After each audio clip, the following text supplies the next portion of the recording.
So she's got her face. Hi, welcome everyone. Thanks for being here.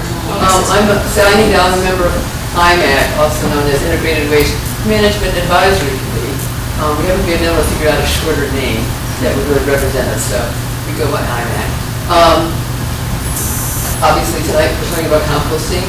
It's very near and dear to IMAC members. It's the importance of getting our food waste out of the landfill and making sure we're not producing methane out of that landfill with the food scraps and organic material that we might be putting in there. I'm hoping that tonight you'll learn new information, get your questions answered, and hopefully also realize that there are many different ways to compost, and it doesn't need to seem scary, but there are many ways to do it. So thanks very much. Sure. Thank you.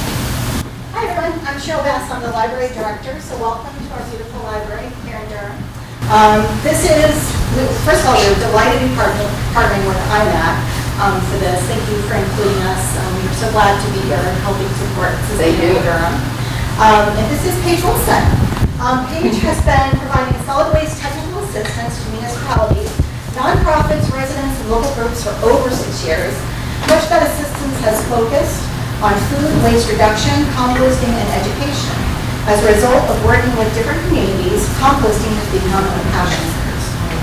Paige joined New Hampshire's Department of Environmental Services in 2022 as their Waste Reduction and Diversion Planner, with the role of helping to update and accomplish the goals in our state's solid waste management plan.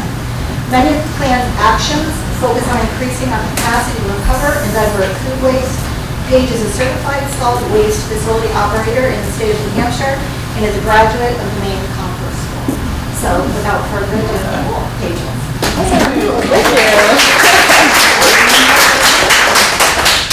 So thank you everybody. Thanks for having me. Yeah, my name is Paige and I just again wanted to thank IMAC and for the town public library and for you guys for all being here so I have somebody to talk to. I really just wanted to do a quick raise of hands. How many of you have some type of experience with composting? Okay, so almost all of you. How many don't have any experience? Alrighty. And how many of you bring your food scraps to the Durham transfer station? A couple people. Do any of you use Mr. Fox Composting or another hauler to pick it up on your curbside? Perfect. And I think that was everybody. Did anybody not raise their hand for a question? Perfect. All right, so I seem to get all the questions that fit all of you as attendees. So the topic is food waste, and I kind of wanted to start a little bit broad and talk about solid waste in general just for a quick second. We have, in the state law, we have a waste management hierarchy, which is the inverted pyramid on the left. It's really a way that we at DES try to help municipalities, businesses, individuals, really anybody, trying to think of how can we better manage all of our solid waste, recycling, construction debris, food waste. And there are some overlaps that I wanted to highlight between our kind of overarching pyramid, and then we have the EPA, the Environmental Protection Agency, food recovery hierarchy, which you may or may not have seen. It's been circulating since, I think, the 1990s.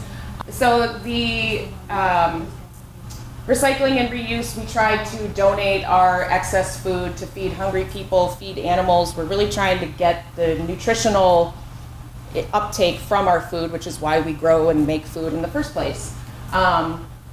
And when we aren't able to maybe access these options, which are more preferred ways of dealing with our food waste, there's also industrial uses like anaerobic digestion, where we send our food to a facility and it heats it up and it essentially makes energy from the methane gases that is released from the food waste. It can be used to heat homes, buildings. Composting does fall below this, at least in this current version. But that doesn't mean that you can't compost at any part of this hierarchy. If it makes more sense for you to compost rather than bring your food scraps to the local food pantry. Maybe they don't have capacity to take it at the moment. It doesn't mean that you have to look at all these options before reaching composting. It might make sense for you to do that. As of last Thursday, the EPA actually scratched their hierarchy. Like I said, it was made in the 1990s, and they actually updated it with this wasted food scale. So I had to update my slides kind of last minute, but essentially this is replacing the old and in with the new, thinking about technologies and practices that are happening more today than they were back in the 90s. A couple that stuck out to me in terms of what's new, upcycling of food waste. So taking excess food, maybe taking food scraps from onion peels, carrot peels, vegetables, making food stock out of it, trying to upcycle those materials rather than just skipping to composting. Another one is leaving crops unharvested in a field. Sometimes it's not economical for farmers to harvest all of their crops, so it might make sense for them to just leave it in the field, till it into the soil, and essentially pit compost in their fields and leave those nutrients where they are. So this is kind of the new and improved food waste hierarchy, so I just wanted to share that with you folks.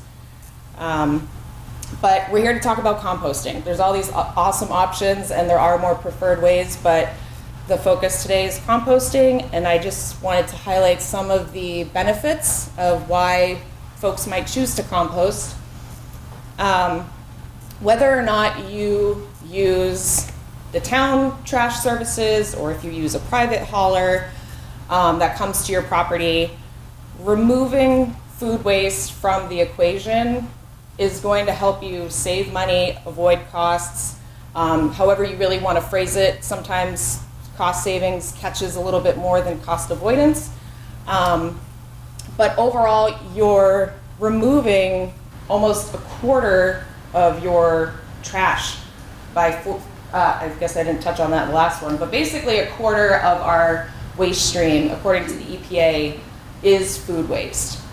So a third of what we produce in the US is never even eaten. Sometimes it doesn't even reach our plate. As I mentioned, sometimes farmers need to leave their food waste in their fields because it's not the incentive that they need to, harvest it, put it in the market, work with different folks along the food chain to get it to our plate.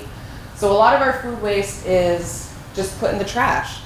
And if we think about a quarter of our trash bin, if it's full, you take a quarter out, compost it, and then you have a couple more days left of waste that does need to be trashed that you can then, kind of delay the need to spend money and bring stuff to the transfer station or have, a public hauler or a private hauler come and pick stuff up. If we as a collective, as a community, are reducing the amount of food waste we're putting in the trash, we're reducing the amount of waste that's going through the transfer station. So our town facilities will end up spending less on hauling fees, which are technically a flat base rate, regardless of how many tons of waste they're shipping out in a truckload. It might cost $350 regardless if you're shipping out 100 pounds, 300 pounds, 500 pounds of anything. There really are other hidden fees like tipping fees, which is essentially taking the truck and tipping it into the landfill. Those fees are set by companies that own and operate the landfills. They can be anywhere from $40 to over $100 per ton. There's also fees with even having a shipping container on site at your transfer station. Some companies do charge a facility to even have it on site.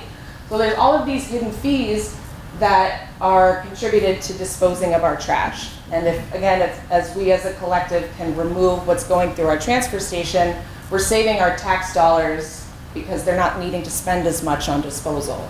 And that money can go towards other infrastructure, other programs in the town. It can go towards getting a new baler to work, improve their cycling of the facility. It really is trying to save and maybe reallocate our tax dollars, keep money in our pockets to put to better use, rather than filling our landfills, which we're trying to, at a state level in our state plan, trying to reduce our dependency on landfills. So composting really does contribute to that, and in return prolongs the need to do expansions of landfills, to maybe get a new landfill. We're really trying to reduce kind of leaning on landfills as much as possible. By reducing landfill waste, in return, we're reducing our greenhouse gas emissions. Carbon dioxide is, I think, kind of the mainstream term for climate, as a gas that contributes to climate change.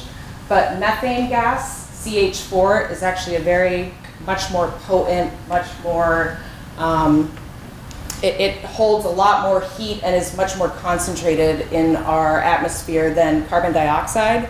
And food waste actually contributes huge amounts of methane on a global scale, but just even on a state scale, we can improve our air quality by reducing greenhouse gas emissions and diverting that waste. Thinking about, if you have a garden, you can reduce your dependency on synthetic fertilizers. I like to think that organics in compost play the long game, where they're really trying to build the long nutrient uptake of your plants versus, synthetic fertilizers are kind of a quick fix, and they can sometimes even burn the roots of your plants. So you might not need to use them as much, need to buy them. It can reduce the amount of runoff, or I guess the amount of fertilizers in our runoff that ends up in our waterways, our drinking water.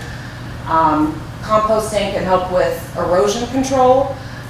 They really help to improve the binding of the materials in our soil, so it helps things stick together more. So when we have lots of heavy rainfall, there might not be as much erosion if we're trying to apply compost more locally, whether it's in your backyard, whether it's in your neighborhood. The Department of Transportation, like on a state level, might use more compost to help with erosion control on roadways. There really are different scales and impacts that we can use compost kind of along its pathway. So we're trying to support our yard, our gardens, our flowers. Even if you don't necessarily grow food yourself, even just applying it to the base of trees, bushes, you could give it to your neighbors. In general, I think skipping the trash bin and trying to find alternative ways to manage our food waste can really help our own sense of well-being.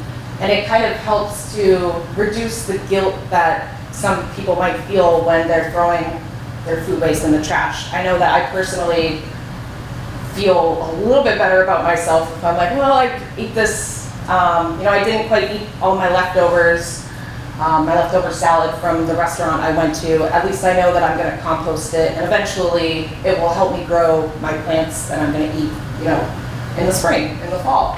And it can create a domino effect as you continue to talk about what you're doing at your house with your neighbors. They might be inspired to also do the same and build that community hurrah behind composting. So yeah, let's cover some of the basics. I know folks said that they have some degree of composting, but just kind of broad. I like, our compost piles are a mini ecosystem.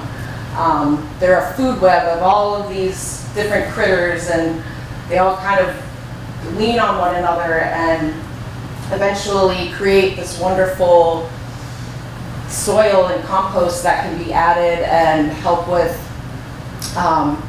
erosion control, help with our plants. It can really improve our local as a home level yard, or even local as like a town scale. Again, it really depends on what interactions you have with other folks in the community. Composting is an aerobic process, so that means it contains oxygen compared to landfills, which are anaerobic. We're not going to a landfill and turning the pile. If anything, we're trying to avoid touching it at all. So in return, that's what creates methane, because everything is so compacted and dense and there's no airflow to help things break down. So it creates greenhouse gases. But when we oxygenize and let our little critters breathe, they eat our food scraps, they eat our carbon materials, and they break it down and they create compost. So they really are key is to helping these little critters live and thrive. I like to think of composting kind of like making a cake. You have your carbon and your dry materials. I have a bucket here of just some dried leaves and some shredded brown paper that I got from, I think, like an Amazon container. So these are like your dry ingredients, and then you have your wet ingredients. This is some of my food scraps from the last couple of days. You mix them together, it's kind of like your wet and dry ingredients of a cake. Your microbes, like bacteria, worms, little sow bugs, they love to eat this stuff, and it really is like a Goldilocks recipe for your cake. And keeping things small, different sizes, will help to create different surface areas for your bugs and critters to eat off of. You want to keep it moist, but don't drown them. It's keeping them alive, keeping them active. You know, it's kind of like us. We need food, air, water. It's kind of the same thing, just on a small micro scale. Creating airflow pockets with different materials, kind of like creating different sized tables for them to eat at. Yeah, just keeping them happy. It'll keep your compost going. So what goes? You can turn off the lid. Yeah. So what goes in the compost? Again, it's your wet ingredients, your nitrogen-based materials, coffee grounds, coffee filters, tea bags with no staples, garden waste. I tried growing vegetables, eggplants for the first time. It didn't go well this year. So I had some garden waste. You can throw that in, food scraps from your kitchen. Orange rinds, I sometimes like to think that chopping things up smaller, like banana peels, avocado shells, it will help them break down a little bit faster. So just kind of a best practice if you want to think of it. Should we ask questions now or wait to the end? Go for it if you want to have a Just question. on that orange peel, I thought we weren't supposed to put citrus into the compost. You can put some level of citrus. I don't really think that there's like okay, 10 oranges and stop putting it in. But if you're overloading it with a lot of citrus and you're not really offsetting it with other things, yeah, it can get kind of acidic and the pH can be off, I guess. But it's not going to not compost. It will, but it just might be a little bit more acidic in the end. But yeah, I wouldn't say that there's like a golden number to avoid. Right. But I think it's more just like common observations kind of thing. That's a good question. So more of like what goes in your compost cake, if you want to keep thinking of it like that. Dried house plants, waste cut flowers. I have a lot of indoor house plants. I just tend to throw all the dried leaves and whatnot into my compost. Straw, yard leaves, shredded black and white newspaper, not glossy magazine paper, shredded cardboard. Really try to create a mix of air spaces and, like I said, those tables that your microbes can eat at. So then they have enough space to move around and get to where the food is in your compost pile. You can also put in aged horse manure. If you happen to have access to somebody who has horses. So yeah, just some examples of what can go. Paige? Yes. Yeah. So, right now you're talking if we have an outdoor bin, right? So we don't have to be this careful if we're just taking it to the Mr. Fox bins at the transfer station? Correct, yes. So this is for composting at home. So a commercial composter like Mr. Fox, they might not have as many limitations in what can't go. So all of these things can go to Mr. Fox. Nothing I've said unless they have different rules about what they accept, but I wouldn't think that anything on the last two slides is something that they don't take. Well, then, Mr. Fox, I don't need to worry about hay, straw, wood chips, paper. Correct, yeah, these are what you would add, right, if you're composting at home. Right. I should say, Paige, we have a representative here from Mr. Fox, Oh, so. Hi. This is Ashley. okay, then you get into the question. And all of those things are fine to put in the bin, and more. Right. So you can put meat in there, dairy, kind of, yeah. But you don't need us.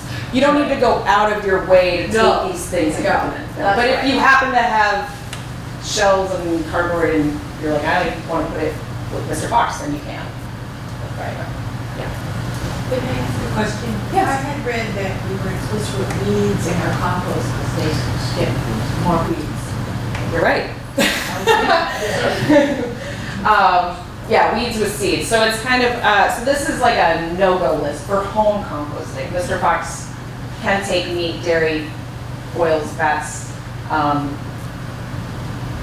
compostables? Do you take compostable foodware? Yeah. So this is for composting at home.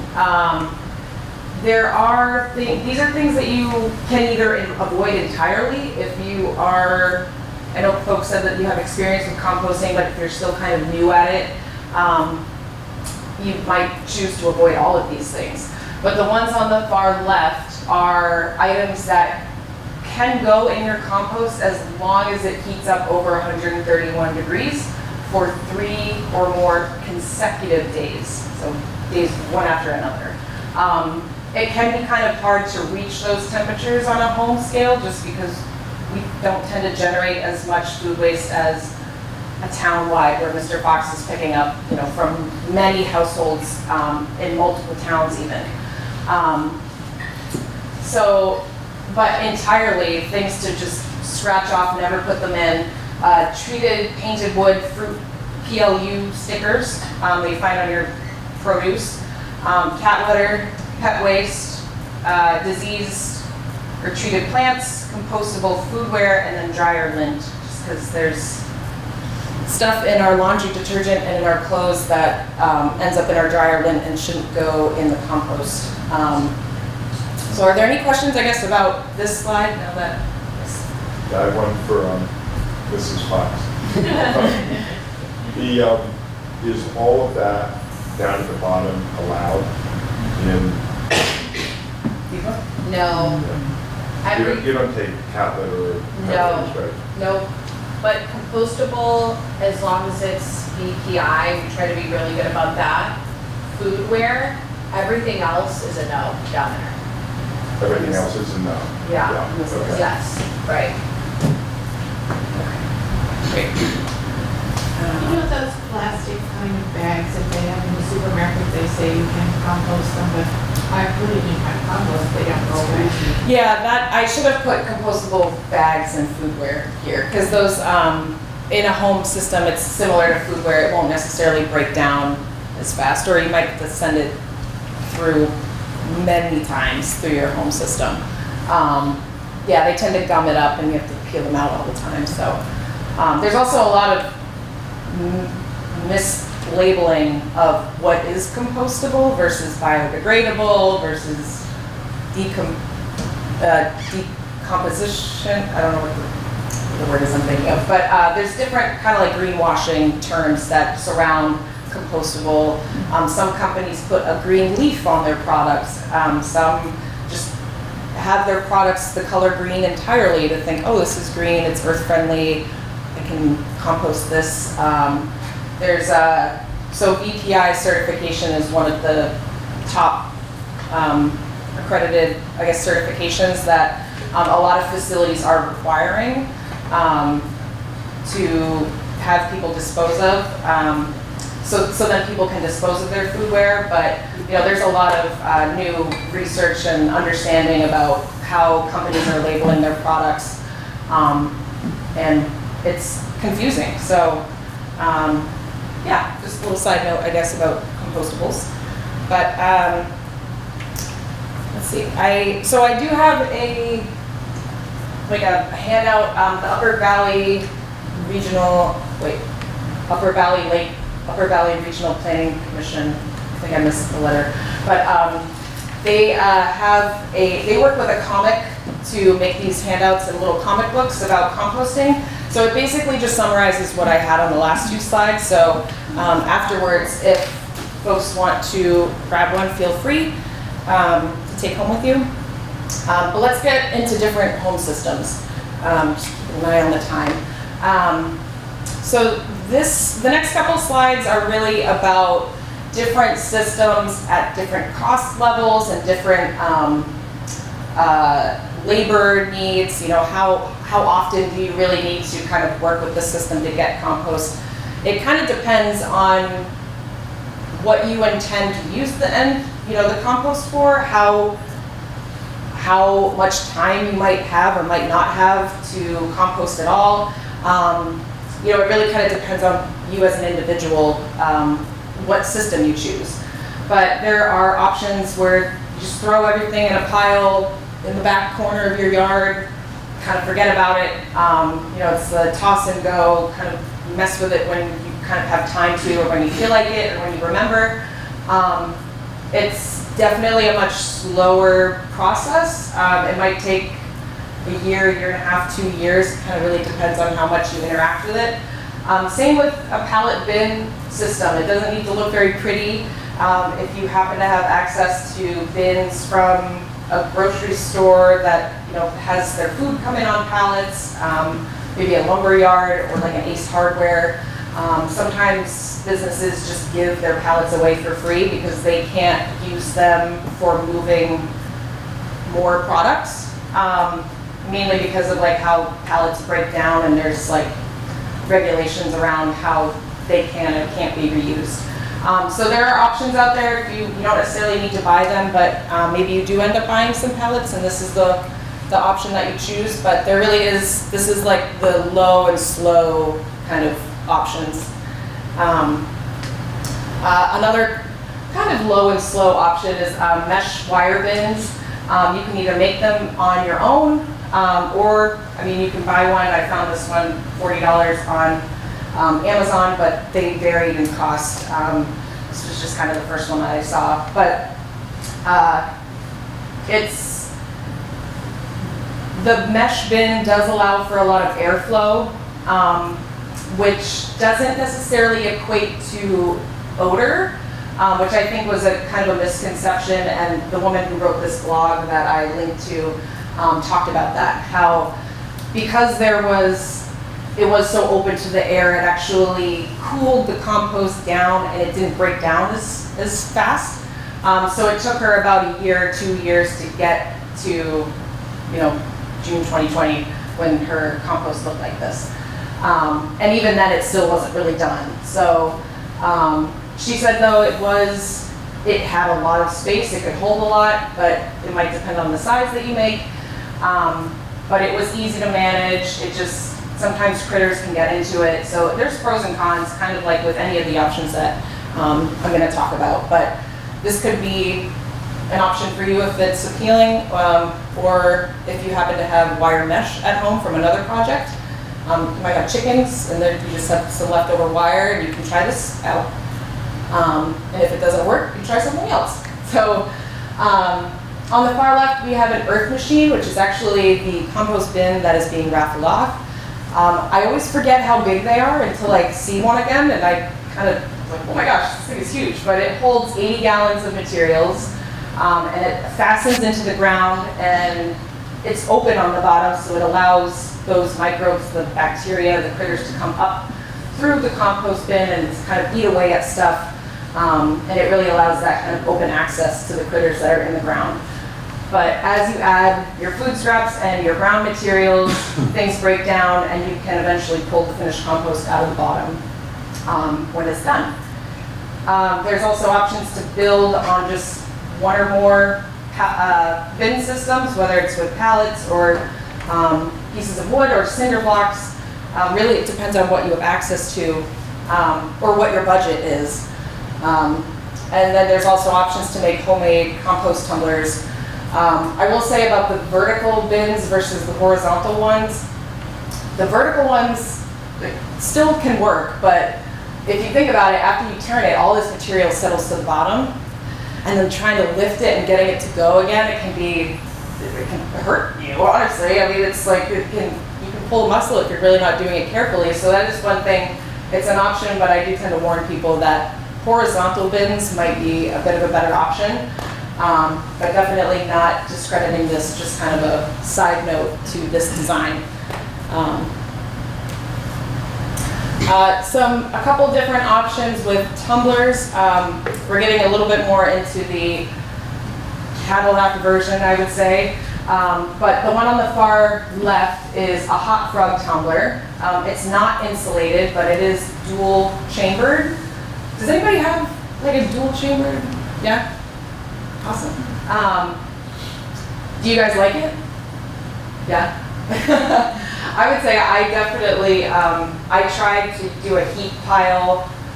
I think in my childhood I did it with my parents, and I always remembered like bears getting into it. I don't think we weren't doing it properly now that I look back on it, but there were issues, and now I actually do have a tumbler, and I highly recommend it, but it is an investment in terms of price. So with the Hot Frog tumblers, this is just one brand, but basically there's dual chambers, so you fill one up at a time. So if you fill up the left side with your food scraps, your brown materials, and then it gets kind of full, you can then move on to the next one while that first one finishes cooking and composting. And then hopefully by the time you fill up the second one, that first one will be finished and you can take it out. Maybe move it to a 5-gallon bin or another containment. If it doesn't seem totally finished, you might have to let it mature a little bit longer before you can use it. Sometimes a good practice is to empty a full container at the beginning of the winter, or even right at the end of winter going into early spring when the temperatures start to heat up a bit. That kind of rise in the weather temperatures can help with breaking down, finish breaking down your compost from the season beforehand. Let's see. So the Jora tumbler in the middle, like I said, is kind of like the Cadillac version. It's insulated with styrofoam, and that helps with rapid decomposition. It helps contain the heat. It really breaks down things very, very quickly. And there's locks on the bin that make it essentially bear-proof. And even with those locks, there's an option to add a lock and key to it if a bear happens to get into it. But this is the one that I have outside of my kitchen window. And we, at my apartment building, have a bear get into the dumpster on the other side of the house. And I don't even think the bear knows that this is here. I've never had any issues with any critters at all. If anything, I have issues sometimes with fruit flies, because I tend to add a little bit more greens to it. But at that point, I just throw in a bunch of browns. I throw in my leaves, sawdust, shredded newspaper, and they don't have that wet environment to continue to multiply. And then there's options for integrated systems. I tend to see this a little bit more on like the community garden composting side, but not to say that you can't do it at home if you have the space. You can use different options of what I had just highlighted. There are also other options that I haven't even talked about. So this isn't necessarily like an all-inclusive list of options that are available. But if you happen to have chickens or pigs at home, you can certainly kind of integrate them into the composting process with your food scraps. You can let your chickens kind of scratch around in the compost, eat some of those materials, break them down a little bit, help aerate your pile. There's really a bunch of different creative ways to get to get down with this, I guess, get down with compost. I wanted to highlight these do-it-yourself compost guides. Similar to the UNH Cooperative Extension, I found that the University of Wisconsin has an extension. These are all free, and it's basically how to build a lot of the different compost options that I just talked about with, 3-bin system with concrete blocks, a barrel composter, a wooden pallet, a wire mesh composter, and they do provide pretty good guidance about what tools you need, the resources, your skill level if you don't necessarily have a lot of building skills, or maybe your neighbor next door builds houses for a living, and maybe they are able to help you with building something that's a little bit more advanced but really fits your needs. So even if you don't have the skills to do this yourself, I would definitely talk to your neighbors, talk to folks in this room, honestly, and try to help build your capacity to manage your food waste rather than just throwing it in the trash. In general, though, when we think about a recipe, I like to think it's easy as 1 to 3, which is a one part to 3-part ratio. 1 part of your greens, your wet ingredients, and then you generally can add about 3 equal parts of dried material. So if this was full, and I put this in my compost bin, I could fill this up again with 3 kind of jars full of dried material, and that could be my composting recipe. This isn't necessarily always the case. Sometimes compost tumblers work better if it's a 1-to-1 ratio. Sometimes it really can kind of vary depending on what your greens are. And I can't necessarily say, okay, if this is filled with spinach, then you need exactly 1.5 parts of brown materials.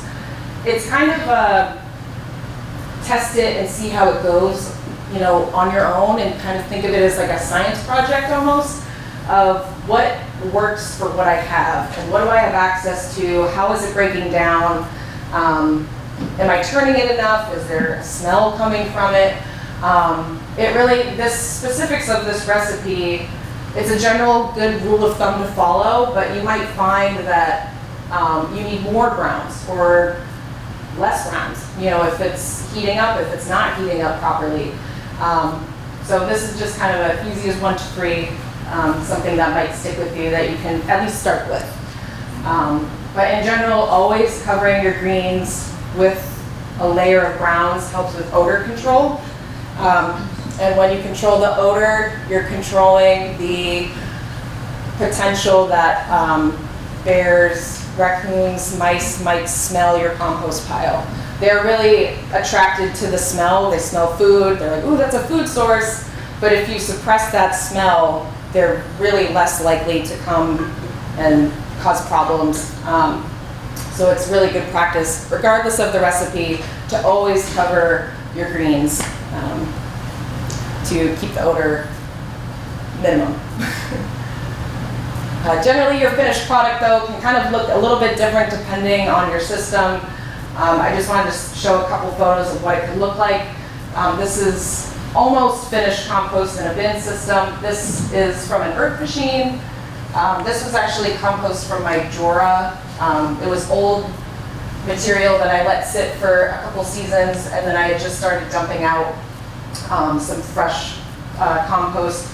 But you want it to look like soil. So the photo on the far left, the left chamber, you don't really see a lot of food pieces, versus the right side is my active bin where I'm adding food scraps, sawdust, wood shavings.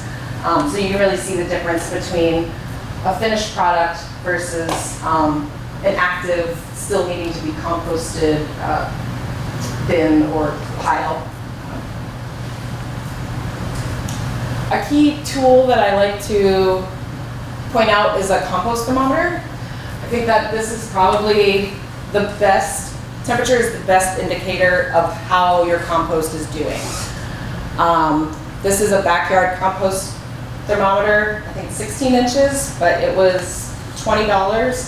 And it came with a box that had all these like tips about what to, you know, the different temperature zones and what your greens and your browns are. So it's kind of a good reminder of what you can put in your compost, but also all these different active zones of how is the food web and how is the kind of mini ecosystem interacting with each other.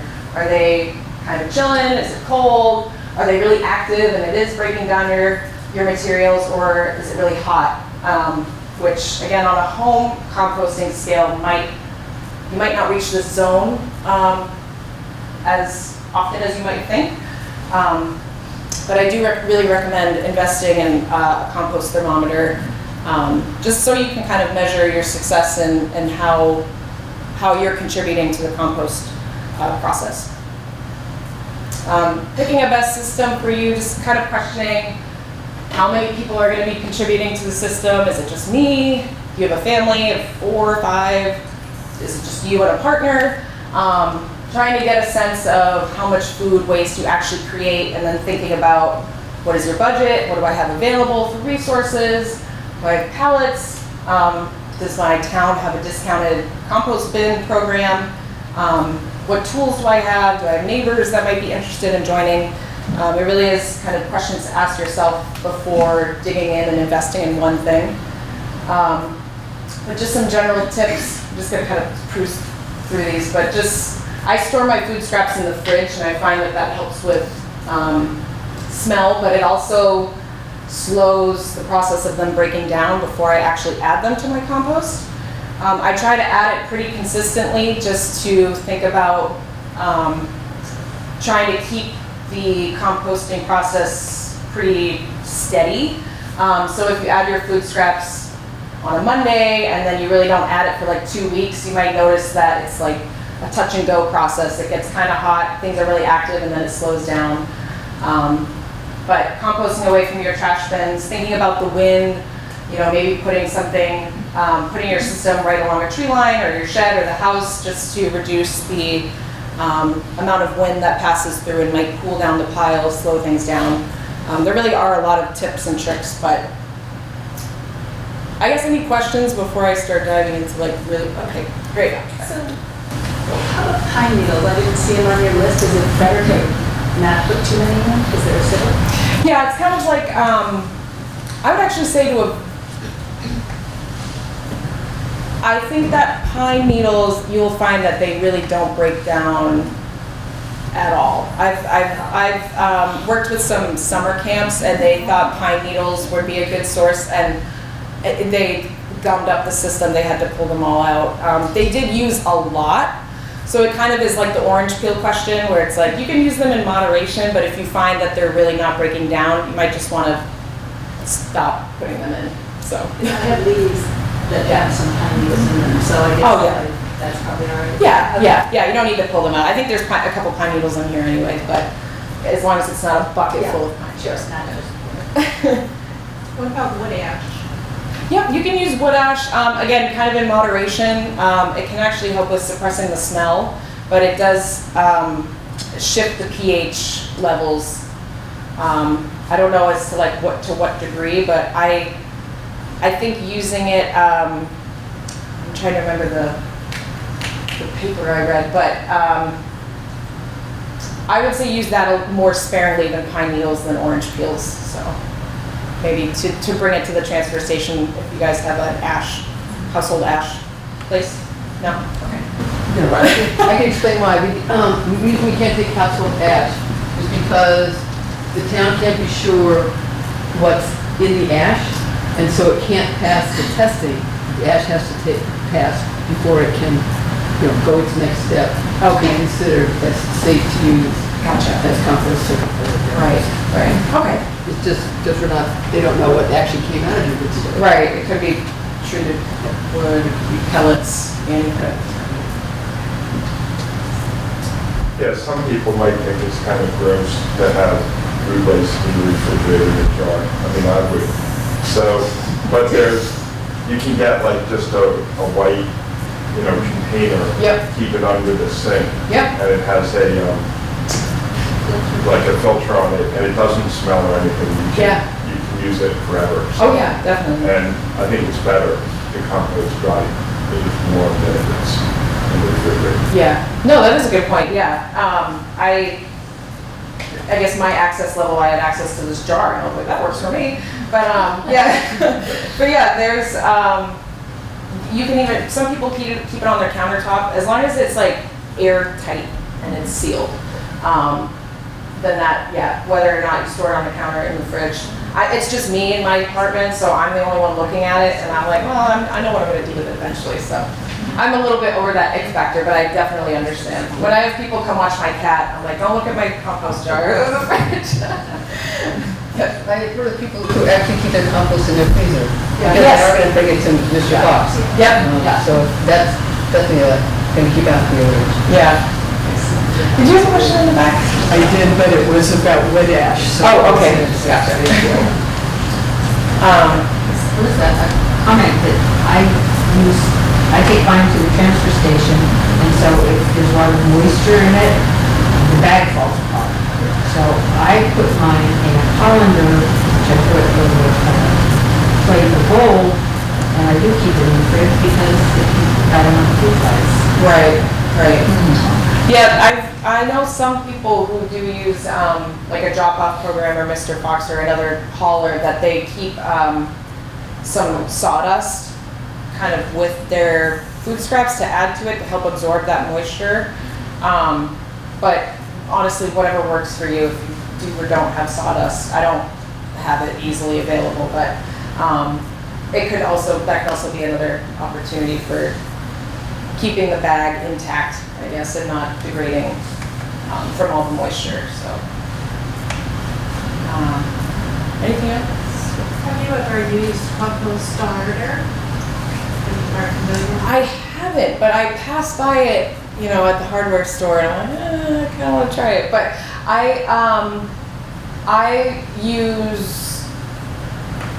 I have a bag of compost that I get from a friend that I use kind of parallel to my compost. So like when I start a new bin, I'll throw some of that in there if I happen to have any, just to help with that initial kickstart.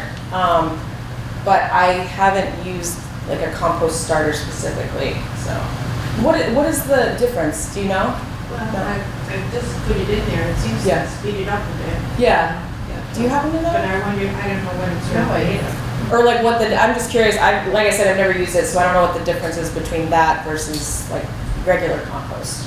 It just looks different. Yeah. Little particles of, I don't know what. Huh, interesting. Well, if it's working, then yeah.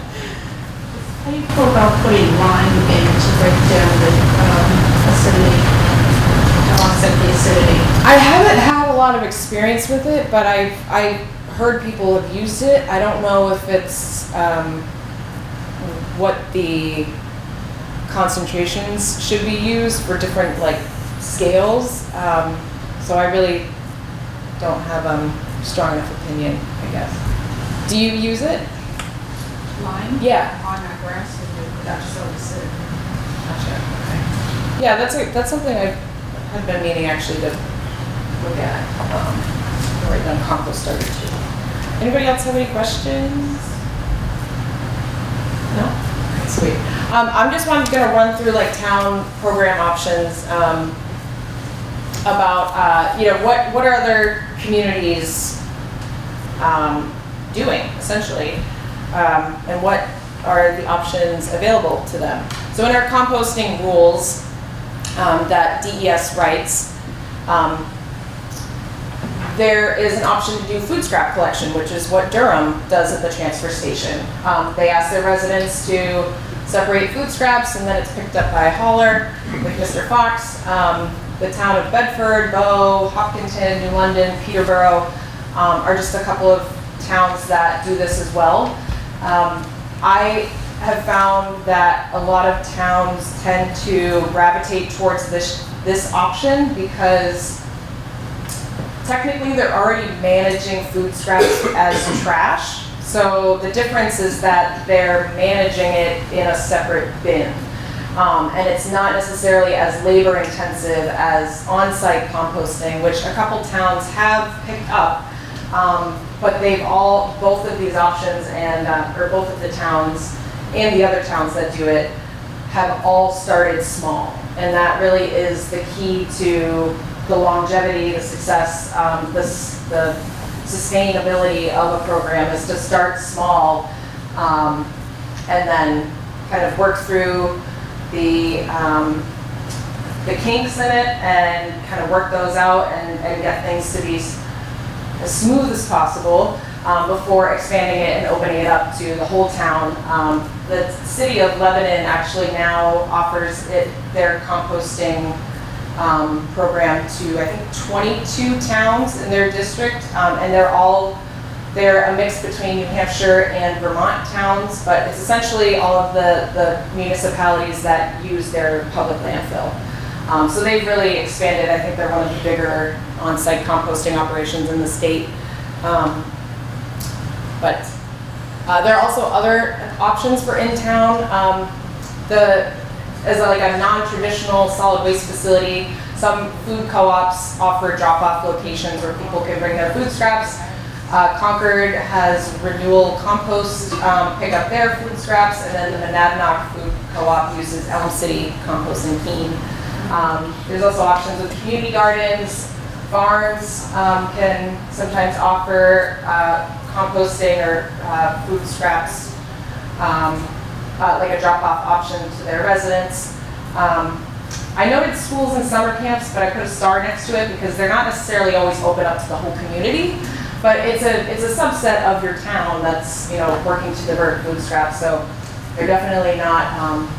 They're worth noting that they do make an effort to educate our youth, and then they educate us. On that last slide, what was the picture of? Oh, sorry, I forgot to caption. So this is actually one of the summer camps I worked with in Wolfboro. It's the YMCA Northwoods and Pleasant Valley camp. They got a grant to teach their campers about food systems. So this is just their setup, what they chose. They've got a bunch of earth machines, got a bunch of Joras to essentially compost the food scraps that are generated on site.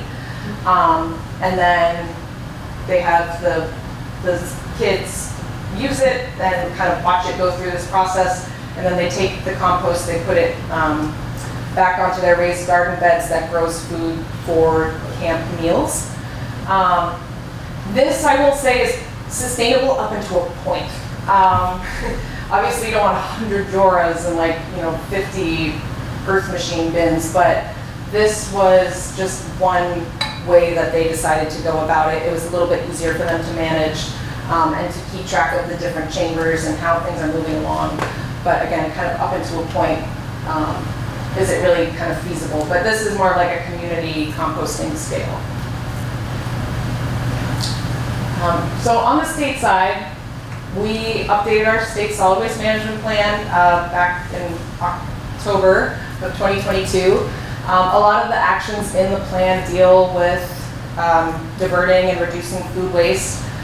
We do have help from a stakeholder group of public and private entities, businesses, people in the hospital sector, towns representing dual stream recycling, single stream recycling, really a whole kind of conglomerate of people from all aspects of the solid waste industry to help DES with planning and implementing the solid waste plan.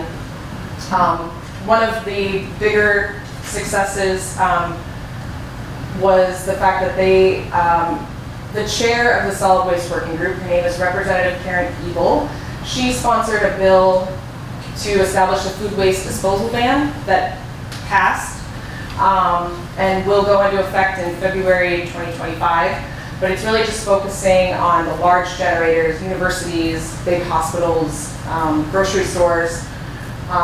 So that was one of the ways that the group has helped us so far.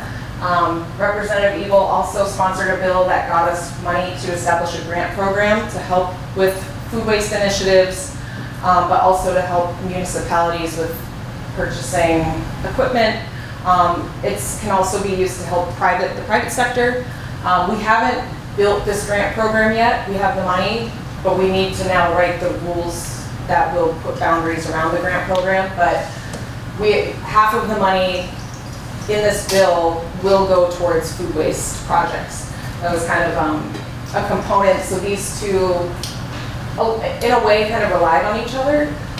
But they both passed, and now we're working to implement them, get staff to help us write these grants to help communities, and we're also planning to do a waste characterization study. We've never done one in the state before, but we have over $500,000 from the EPA to do a study, a couple of them, but one of the bigger ones is to basically look at what does our waste pie look like? Is it a lot of C&D? Is it a lot of food waste? Is it,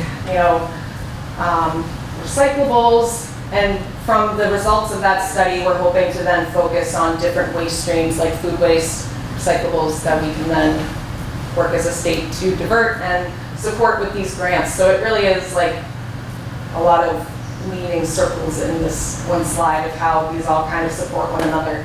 But that's really what we're working on, a snapshot at the state level. I have some resources here, but I can send them out to folks. There's definitely lots of resources out there, so feel free to contact me. And I just want to say thank you guys again for being here and for asking questions, and I'm happy to answer more. So.